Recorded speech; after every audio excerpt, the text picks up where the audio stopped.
Louvado seja nosso Senhor Jesus Cristo. Nós vamos fazer o comentário, nosso sexto domingo da Páscoa, ano B, nosso 26º encontro. Celebramos neste domingo a centralidade da vivência cristã em relação a Deus, a si mesmo e ao próximo. Somos chamados a amar, ágape, um amor que transpõe as fronteiras, que se abre ao mundo. Dimensão esta que não se limita na capacidade humana, transcende a capacidade humana. O amor, bem como a própria vida,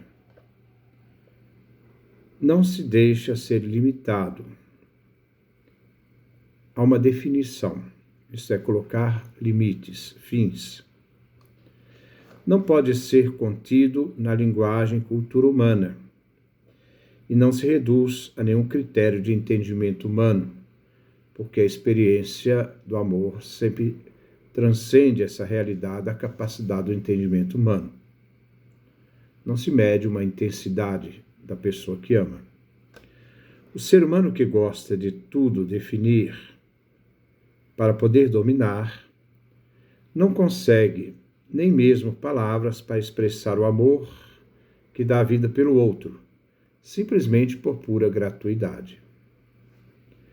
O ser humano quer viver um amor controlado e assim dominá-lo, mas não consegue. Esta palavra amor pode ser bastante deturpada, quando em nome de uma experiência doentia, que se atribui ser amor, pode conduzir a pessoa à depravação e até ao crime. Sabemos que Jesus expressa seu amor aos discípulos ao extremo, até a morte. Tendo amado os seus que estavam no mundo, amou-os até o fim, até a morte. João capítulo 13, versículo 1. Amando-os até a morte, morte de cruz. Filipenses capítulo 2, versículo 8. Ele se humilha por nós, ele ama e se entrega por nós, um amor que é capaz de chegar ao extremo. Este amor expressa a hora de Jesus. Ver Jesus na cruz é contemplá-lo em seu amor definitivo e único, que nos salvou de forma definitiva. A antífona de entrada foi tirada de Isaías, capítulo 48, versículo 20. Aqui é o profeta Isaías, que escreve no exílio da Babilônia. Os textos do exílio da Babilônia são Isaías, capítulo 40, até capítulo 55. O profeta anuncia o fim do exílio, e nós o fim da morte. Dom de Deus, Deus que nos dá a vida por meio de seu Filho amado. Este anúncio deve correr o mundo. Deus ama seu povo, não o abandona, mas o liberta. É o sentido de nossa celebração eucarística. Anunciai, é o querigma, com gritos de alegria. Proclamai até os confins da terra. O Senhor libertou o seu povo do exílio e para nós cristãos da morte, e nos deu vida, e vida em abundância. Aleluia, Javé seja louvado. A primeira leitura é tirada do livro dos Atos dos Apóstolos, capítulo 10, versículo 25, 26, versículo 34, 35, versículo 44, 48. Pedro apóstolo está na casa de Cornélio, um pagão temente a Javé Deus. É Pedro aquele que introduz os pagãos na igreja, não Paulo. Mas é sempre o Espírito Santo que adianta e faz com que se tenha consciência da universalidade da salvação. Na casa de Cornélio vemos o novo Pentecostes, Pentecoste pagão. O mesmo Espírito que desceu no cenáculo aos apóstolos, discípulos e Maria Santíssima, é o mesmo Espírito que desceu na casa de Cornélio. Não é outro Espírito, é o Espírito Santo. É o Espírito Santo que dá autoridade a Pedro para batizar os pagãos e fazê-los parte da igreja, integrados ao único povo eleito, à única igreja de judeus e pagãos. Este Deus a todos chama. Ele não faz distinção de pessoas. Ele não é parcial como seres humanos, nem tendencioso como seres humanos, que muitas vezes usa a Deus para poder manifestar a sua própria manipulação e seus interesses. Ele não faz distinção de pessoas. Ele não veio salvar os pseudos eleitos, os pseudos santos, mas salvar a todos sem exceção. Hoje vemos um moralismo mortal, exclusivista, que invadiu os cristãos. São os novos fariseus hipócritas, sepulcros caiados. Aderir à fé é vivê-la no compromisso moral de amor àquele que nos ama, e não legalismo castrado e exclusivista. A fé é compromisso com Jesus. É a vivência recíproca do amor entre nós. É nessa experiência que cresce a fé para a maturidade moral. A moral cristã não é uma heteronomia de leis externas que castram, que devem ser impostas aos outros, sob pena de uma condenação eterna e morte. Deus Pai aceita aquele ser humano que o teme e pratica a justiça. Não a justiça da lei, mas a revelada por Jesus na cruz, porque é na cruz que ele nos justifica. Ele é a justiça do Pai para conosco. Acolher a graça para nos unir, não para nos separar. O amor conquista as pessoas para Deus. A lei, a exigência sem sentido, farisaica, afasta o homem de Deus. O salmo responsorial é o Salmo 97 e 98.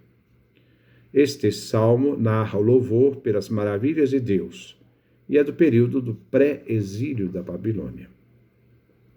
O refrão veio tirado do versículo 2b. O Senhor fez conhecer a salvação e revelou sua justiça às nações. Javé Deus é aquele que revela sua salvação a Israel, Judá, agindo assim todas as nações, para que possam ver a justiça que Javé realiza ao povo eleito. Deus Pai Javé é um Deus que revela, se faz conhecer. A primeira estrofe é tirada do versículo 1. Deus que age salvando deve ser aclamado e louvado por meio de um cântico novo. O Deus que libertou seu povo do Egito fez seu povo passar com o pé enxuto no mar dos juncos. Aquela mar vermelho é um erro de tradução, é o mar dos juncos. A pé enxuto. Esse mar vermelho foi um erro de tradução, né, que foi feito na Bíblia, no caso da Inglaterra, né, que leu Mar dos Juncos como Mar Vermelho. E aí a confusão continua até hoje, mas é Mar dos Juncos. Javé fez seus prodígios, isto é, na libertação do Egito. Javé agiu em favor do seu povo, salvando, por meio de seu braço forte e santo. Ele age. É o mesmo Pai que nos liberta da morte, nos faz passar da sombra da morte para a luz da vida em Jesus. A segunda estrofe é tirada dos versículos 2, versículo 3 a b. Javé, salvando o seu povo da escravidão do Egito, fez conhecer seu plano salvador, em favor de Israel. Todos os povos conhecerão o que Javé fez em favor do seu povo. Pois agindo assim, ele recordou seu amor sempre fiel por Israel, o povo eleito. Deus é fiel. Infiéis são os homens que trocam Deus por qualquer prato de lentilha. Gênesis capítulo 25, versículo 33. Tem gente que vende a salvação por nada, vende a escolha pelo imediato das coisas. A terceira estrofe é tirada dos versículos 3, CD, versículo 4. Todos foram chamados a contemplar a salvação de Javé Deus, que tirou seu povo da escravidão e da morte.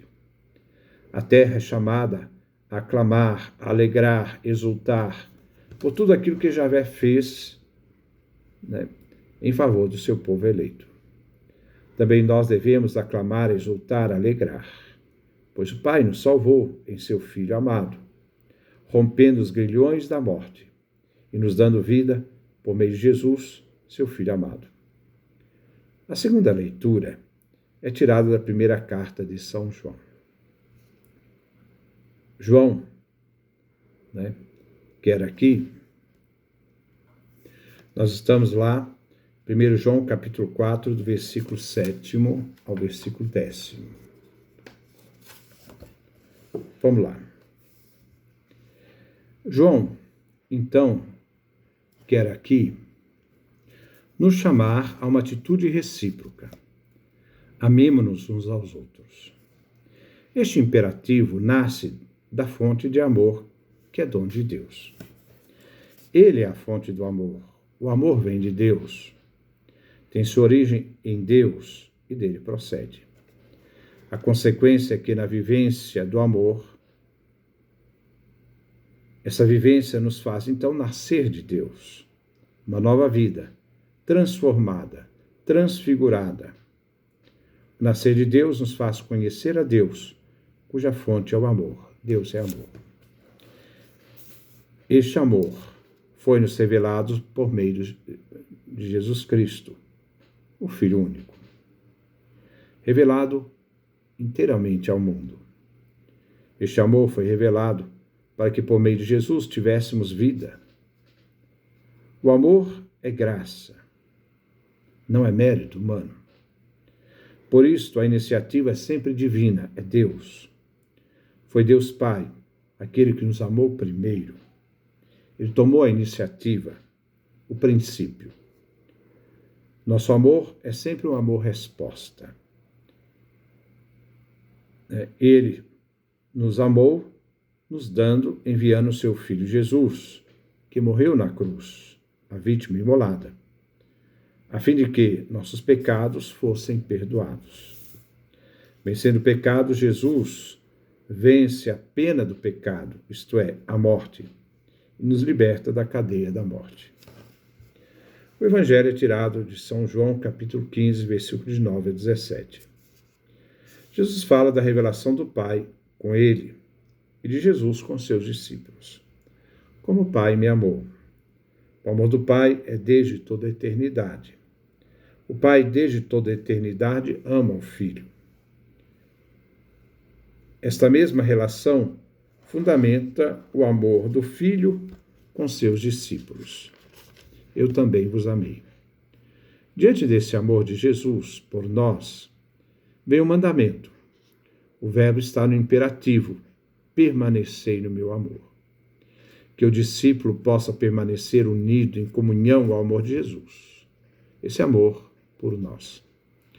Existe certa condição que deve ser observada. Se guardar os meus mandamentos. Essa condição é que faz o discípulo permanecer unido ao amor de Jesus. Jesus se torna exemplo para o discípulo, assim como eu guardei os mandamentos de meu Pai eterno,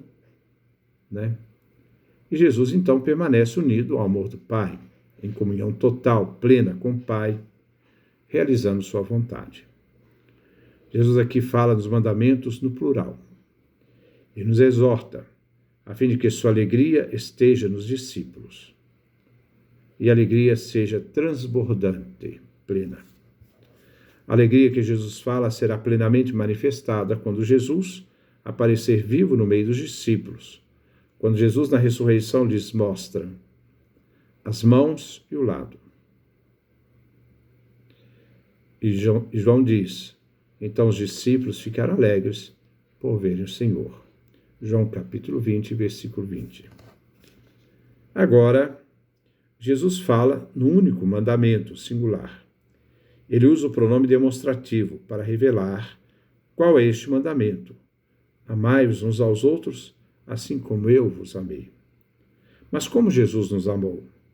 Dando sua vida na cruz, morrendo na cruz por nós, um amor que dá a vida pelos amigos. Jesus aqui fala do amor maior. Então, se é amor maior, existe um amor menor. Senão, não teria sentido falar de um amor maior. O amor maior morre pelos outros, dá a vida pelos outros. Este amor maior se manifesta quando se dá a vida pelos amigos. Jesus é este amigo que dá a vida pelos amigos. Jesus não quer que sejamos mais servos, porque eles ignoram a vontade do Senhor Deus. Ele quer que sejamos amigos da nossa intimidade, porque nos revelou a intimidade de tudo que ouviu do seu Pai. A escolha dos discípulos é pura gratuidade de Jesus. Aqui já não tem mais Judas Iscariotes, que não participou de tudo o que Jesus fala nos capítulos 13, versículo 31, até o final do capítulo 17. Judas vai reaparecer na traição e entrega a Jesus. Capítulo 18, versículo 2 a 3. Tudo o que fala aqui Jesus, fala aos 11 apóstolos. Jesus toma a iniciativa. Não fostes vós que me escolhestes, mas fui eu que vos escolhi. Na segunda leitura, não fomos nós que amamos a Deus, mas Deus nos amou primeiro. Mas escolher para quê? Para que o testemunho dos discípulos produzam frutos duradouros. E este fruto deve permanecer. Ele termina afirmando, eu vos ordeno. É uma ordem, não é exortação. A ordem é, amai-vos uns aos outros. É pelo amor recíproco dos discípulos, pela comunhão com Jesus, é pela capacidade de dar a vida pelos outros, amigos, morrer pelos outros, que o mundo irá crer. Vendo, como diz Tertuliano, vede como ele se ama. A antífona de comunhão é tirada do Evangelho de São João, capítulo 14, versículo 15 a 16. Se me amais, guardareis os meus mandamentos, diz o Senhor. Eu rogarei ao Pai e ele vos dará outro paráclito. Preste atenção, outro paráclito, também traduzido como defensor. O Espírito Santo, para que permaneça sempre convosco. Aleluia. A igreja comunga o primeiro paráclito, que é Jesus.